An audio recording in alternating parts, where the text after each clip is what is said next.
conversing. And what conversing means, what we're talking about, and what we want is to have a conversation with God, to have a dialogue with God, to actually talk with God, and to have that with your family too.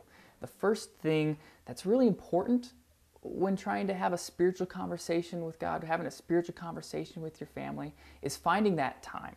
Because we all know that our weeks are busy. It gets really, really hard to get through the clutter, to get through the busyness.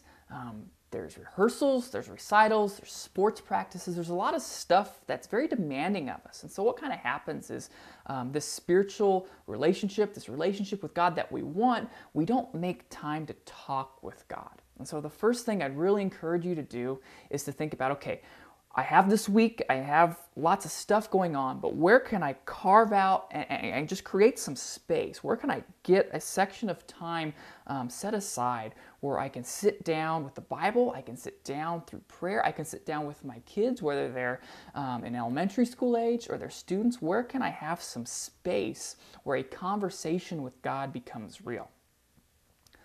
Once you do make that step and you do get that time, it can be kind of daunting because the Bible's a big book. It's got a lot of stuff in it. And sometimes we go through this thing, we're like, well, where do I start? Do I start in the beginning? Do I just kind of open it up to the middle and flip through and just go from there?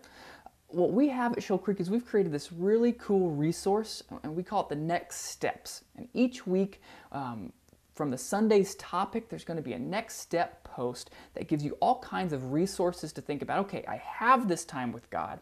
I have created this time with my family where we can have a spiritual conversation together. So what do I use? What do I need for that time? And what's going to be put out in these next steps are great because it's going to give you scripture for yourself, time that you can use for yourself to grow closer to God. It's going to give you age-appropriate steps all the way up through the zones, Booyah, and Crash, where there's student age-appropriate activities that you can do, children age scripture and activities that you can use, and it really gives you something with some teeth, something that you can come to each week and say, okay, I'm not on my own here. I do have something that gives me some guidance in how I'm going to relate to my family and how I'm going to relate with God to make a conversation with God, to make spiritual conversations with my family a real, tangible thing.